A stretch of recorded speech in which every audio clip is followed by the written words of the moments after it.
African kings in fantasy are drastically different from kings in mainstream European fantasy. The way kings wield power in a story will affect the plot of the story in significant ways. If the king is all-powerful, they can order execution, exile random people, and grab anything they want without any opposition. Like in Game of Thrones or The Witcher. King Joffrey in Game of Thrones killed with abandon. Nobody could oppose him until he was poisoned by Lady Olenna Tyrell. The Emperor in The Witcher kills whomever he wishes and uses sorcerers to achieve his political goals. Such kings would be out of place in African fantasy. What am I trying to say? To make your African fantasy interesting, you have to consider that African kings and chiefs do not wield power like their European counterparts do. So, here are 3 characteristics of African kings you need to consider when writing African fantasy. African kings are not dictators. Most African kingdoms from the north to the south of the continent were autocratic. That means they were based on rules, tradition, ethics, and morals of society rather than the whims of an individual. For example, Rwandese kings shared power with the army, chiefs, and elders.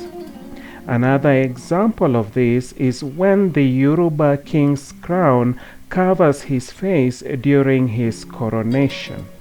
Why? Because his face is seen as irrelevant. The office he occupies is what matters.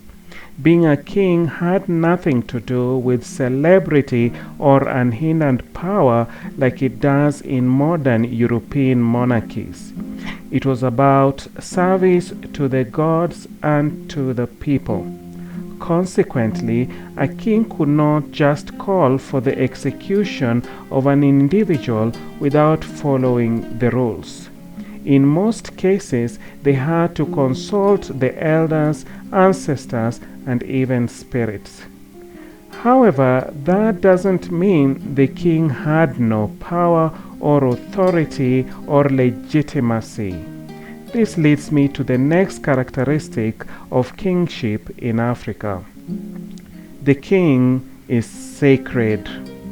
Legitimacy of the king comes from a deity for the sake of the community. So, even though they shared power, it didn't mean that they were weak.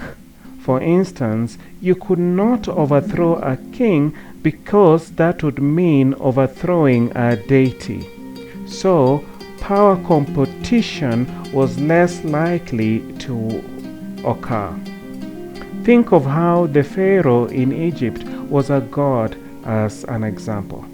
So, kings had legitimacy and authority.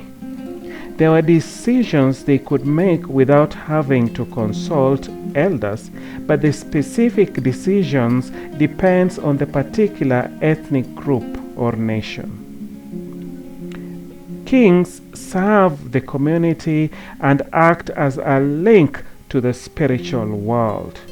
When there is a drought or some kind of pestilence, the king is expected to know the solution.